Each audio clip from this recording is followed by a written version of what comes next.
This is Rebecca Lowe, or Rebecca Lua, if you listen to Suboptimal Radio, and you are listening to Men in Blazers on the NBC Sports Network. It's unbelievable! Welcome to an MLS pod special. Our guest today, he's one of the most coveted young defenders in the American game, fresh back from international duty with the Hex-ready US men's national team, and ahead of DC United's trip to arch-rival New York Red Bulls at Sunday at 1 p.m. on ESPN, we welcome to the pod a man known to legions of admirers as Jewish Messi, a gent who, according to his Twitter, actually succumbed to the world's most grating commercial and donated his automobile to 1877 Cars for Kids. Welcome to the pod, the one and only Mr. Steve Birnbaum. Thank you. Thanks for having me. Happy to be on the show. I am delighted to have you on because I love watching you play, but I love to ask hard-hitting questions first. When you give your car to 1877 Cars for Kids, do they never play the commercial again for you, or do you become free of ever having to listen to it again in return? I mean, the commercial got me to donate it, so I guess it worked. You'll be drinking Heineken before you know it as well. You're very suggestive. My name is Chocker. You are fresh from the high of the 4-0 win against Trinidad and Tobago Tuesday night. Clear to all of us watching at home, Steve, Christian Pulisic, he's learnt a few moves from you during camp. Yeah, he's a good player, man. I mean, he's obviously young, but he can play. It's tough to defend him. He's quick. He's great at finishing, and he's got some serious moves. So he's the real deal, and obviously he showed that in the game against Trinidad, and I'm expecting a lot more to come from him in the future. So it's exciting to have him on the team, and he's a great kid. He's really humble, and it's just a good addition to the team. A lot more to come from you two. I want to go back to the beginnings. Newport, California, known around the world as a home of Steve Aoki and Nicolas Cage. MLS had just started by the time that you were a kid. How much were you aware of it? Or was your head in other sports back then? I grew up playing a bunch of different sports. I was really into baseball growing up and basketball and soccer, but I didn't have to sit out in soccer, so that was a big deal to me. I loved running around the whole time. And then, I kind of had to make a decision I was really into baseball, and I had to make a decision going into high school whether or not I was going to play baseball or soccer, and I decided to choose soccer and kind of never looked back since then. You leave baseball to the likes of Tebow, but it was the sophomore year of high school. That was the time I believe your football career really started to register. You began to be called into youth national soccer camps, meeting guys that were already professionals. Was that when you first thought, bloody hell, I've got what it takes to make this soccer thing a real career? Yeah, exactly. Getting called into those youth camps and seeing some of the guys that were already pro, I felt like I could hang with them and play at that level. So right then I was like, I'm going to pursue this as a career, and I always wanted to be a professional athlete as a kid, and then going from there, I just kind of put everything I had into soccer. So it ended up working out, but going to college along the way was a big deal to me too. So going to Berkeley was great, and I did it for 5 full years. So it was definitely a long time coming. How did you become a defender? Did you start as a kid as a 5-goal-a-game striker and just keep getting pushed further and further back the field as you got older?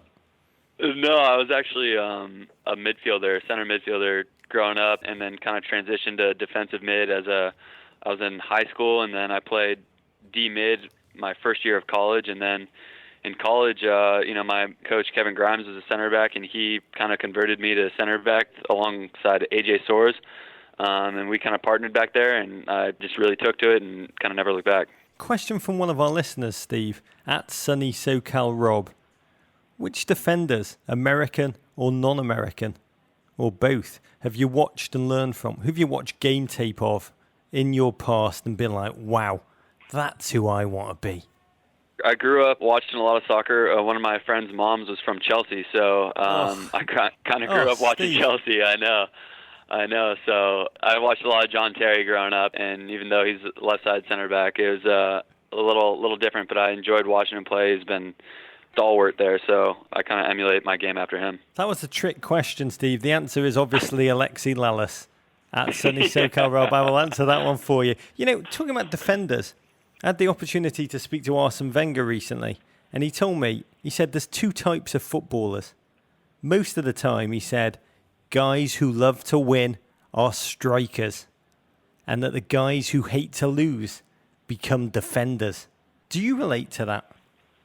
Yeah, the biggest thing is getting scored on, and if we can keep a zero back there, that's my job. So how does it work in the locker room? I mean, it seems like there's a division between people who hate to lose, people who love to win, optimists, pessimists. Do you find yourself naturally hanging out more with defenders than with the others? Do defenders have a frame of mind that bonds them off the field as well as on? I guess I do kind of gravitate more towards defenders. A lot of my good friends on the team are defenders, so I guess it is a personality trait and something you kind of have to be a defender. I'm an old man, Steve, so don't take this the wrong way.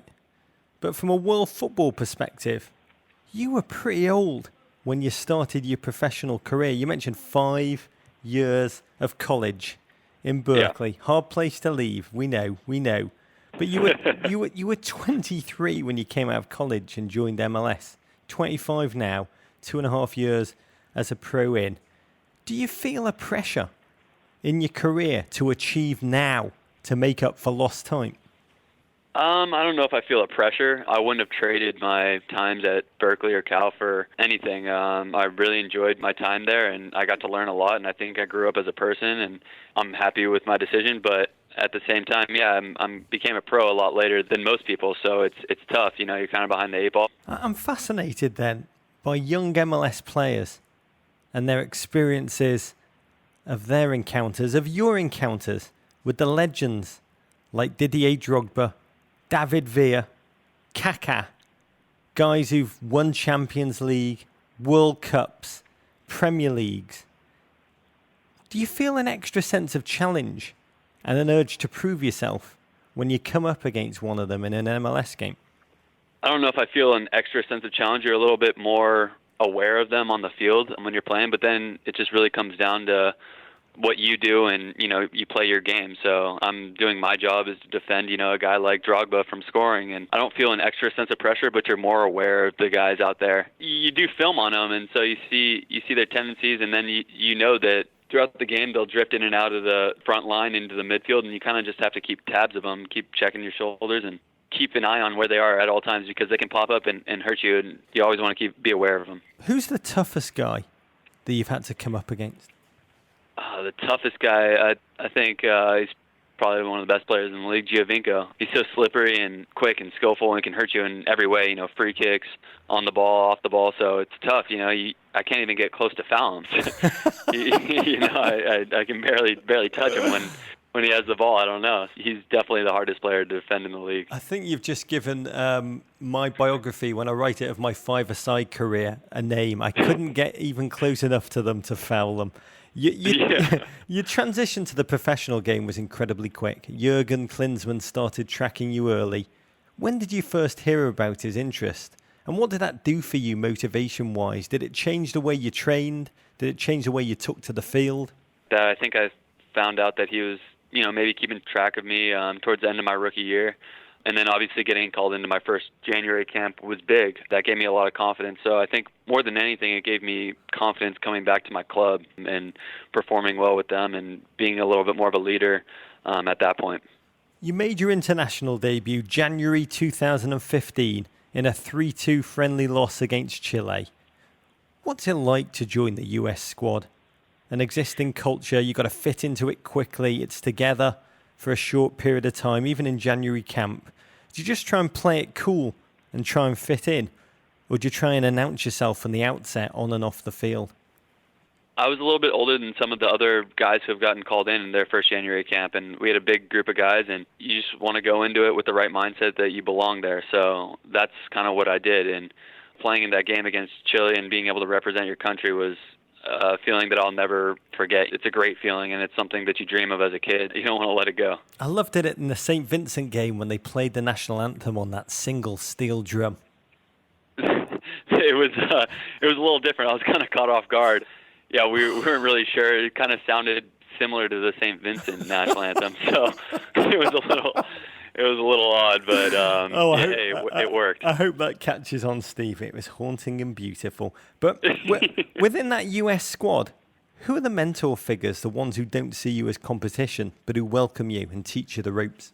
The last couple January camps I was in with Matt Beasler, and he was great. He gave me a lot of pointers here and there. And another guy was Michael Bradley. He kind of took me under his wing a little bit and talked through some things that I could do better and constructive criticism and things that I was doing well at. So the veteran guys have been great role models for me. The US centre-back position is possibly one of the most competitive within the squad. I mean, symbolised by the fact that in your 5 starts, you played with 5 different partners and there's just a gaggle of suitors. Brooks, Cameron, Besler, Omar, Orozco, Tim Ream, Jermaine Jones sliding in there on occasion, Matt Miazga floating around. When you think about your own play, what do you bring that's unique and where do you believe you fit in the depth chart? What I bring to the table is, I think, an aerial threat, both defensively and offensively. And, to be as consistent as possible, I think that's the biggest thing. I think that's what you see with Matt Beasler and Jeff Cameron and guys like that and John Brooks. They're consistent game in and game out. So that's my goal, is to become that, and I just want to keep showing them what I can do.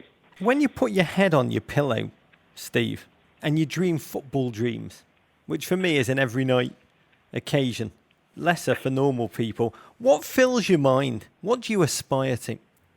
My biggest goal is to make a World Cup roster. I think that's most players' goals, and that's everything I'm working towards right now, is to be on the World Cup team for 2018. I can't wait for you to be able to look at Vladimir Putin in the eye when he has to hand you the trophy. It's going to be a magical, magical moment. Last one on the US men's national team. I know the US men's national team have a rookie night where they make all the new players sing a song in front of the squad. How do you know that?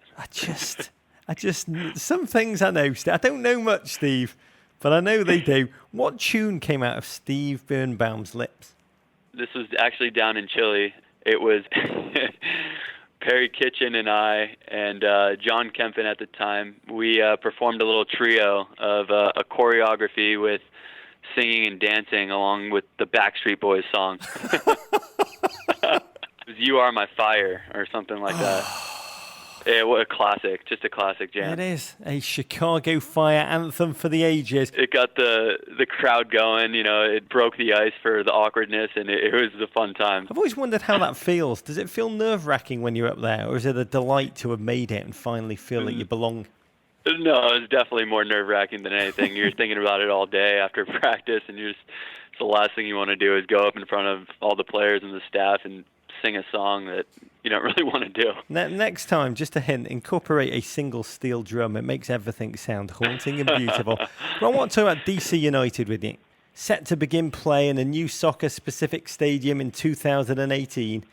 Any MLS fan will know the team currently play in much maligned RFK Stadium, a ground that's been around since James Polk's administration.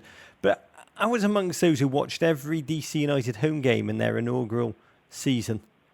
Back in the beginning, and experienced RFK literally bounce throughout the game. It's a very, very special place for many, many of the DC fans. Will part of you be sad to say farewell to RFK? I think a part of everyone here, will be a little bit sad, but I think everyone's excited also at the same point to have our own new stadium with new facilities. Hopefully I think they're going to try to incorporate the bounce of the stands that they have in RFK now into the new stadium, which is everyone's favorite part of the stadium. So I think people are more excited than sad to see RFK go, to be honest. God, I've got to say, if you can make the iPhone America, you can put a man on the moon, making a new stadium that has RFK's bounce. It makes me love this country just when I think I can't love it anymore. This season, DC United have one of the best defensive records in the Eastern Conference, thanks to you, the legendary Bobby Boswell, and Annandale, Virginia's Bill Hamid holding it down at the back. But the team have also struggled to score. My favourite NFL team, the Bears, their 85 Super Bowl winning team, they had the same imbalance between the D and the offence. And the two lines, the offensive line, the defensive line, they couldn't stand each other. The linebackers would be like, dudes, we're doing our job. Why aren't you doing yours? Do you ever feel that you're like holding down the back as best as you can and it's just not happening? I don't think we see it that way. We're doing our job at trying to keep goals out of the net, but at the same time, goals are starting to flow for us. We've gotten a new group of guys in here, and the last game I played in, we scored 6 goals. So I don't think there's no division between the team. Everyone's excited about these next 7 games coming up and making a big push for playoffs. So, like you said, the Bears ended up winning that season. So, hopefully you can do the same. This weekend, you and your teammates travel to New York to play the Red Bulls. Sunday, 1 p.m. on ESPN. Oh, the playoff race is tight. You are currently 1 spot out of the playoffs, 2 points behind 6th place Orlando, and you face up to your arch rivals, the Red Bulls, at a crucial time in the season. I have to ask you though, do you players really feel that rivalry with New York, or is that something from the old days, from MLS 1.0? No, we definitely feel a rivalry with them. We get up for those games a little bit more every time. It's a big game. Obviously, we need to win up there, and we need to keep pushing forward for a playoff spot. So it makes it even that much bigger this weekend. And to get a win there and win the Atlantic Cup would be huge for us and to push us forward going into playoffs. So when you do beat them, like you did earlier this season, 2-0, does it mean more to the players post-game, or is it really just a fan thing, Steve? It means the players and the fans. You know, we want to do it for our fans, but I enjoy beating New York. I don't like them. They don't like us. So, you know, we want to beat them. God, I remember the 1996 Eastern Conference semi-finals when I thought Raul Diaz-Arce and Tony Meola were going to come to blows. So I'm going to be tuning in just to see a recreation of that 20 years later. I've got to say, Steve, I have loved watching you from the moment I first saw you take the field with DC. Partly because, a tiny bit because, you're the latest chain in my all-too-short list of Jewish soccer legends.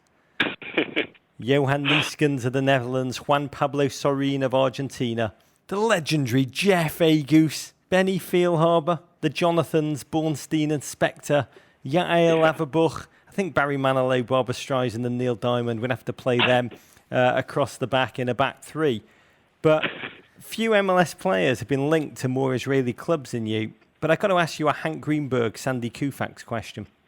Okay. The next US games, friendlies against Cuba and New Zealand, the New Zealand game. It's October the 11th, Steve, the night, dum-dum-dum, of Yom Kippur. I did not know that. To be fair, I did not know that. Breaking news. If you're called up, Steve Birnbaum, would you play against New Zealand? Yeah. Well, to be fair, I'm not a practicing Jew, so yeah, I guess that doesn't really apply to me. I would love to play in the game, obviously, and I think against New Zealand it would be here at RFK, so that'd be even better. America rejoices. Jurgen Klinsmann rejoices. I think the people of DC rejoice because it is at RFK. Steve, I'm going to fast for you. We wish you and all at DC United all the best on Sunday, and the entire Birnbaum family an early happy Rosh Hashanah. Steve, rock on. Hey, thank you very much. What a mensch. Steve's DC United play at New York Red Bulls this Sunday, 1 p.m. on ESPN. Oh, I do hope Max Bretos is doing the commentary. I love that man. And the Men in Blazers show. Oh, you don't want to know this. We're back Monday at 5:30 p.m. Eastern Time. There'll be children watching on NBCSN right after the Atlantic Cup of the Premier League. Sunderland against Everton. We'll break down Manchester United, Manchester City and more. It's going to be live. It's going to be awesome.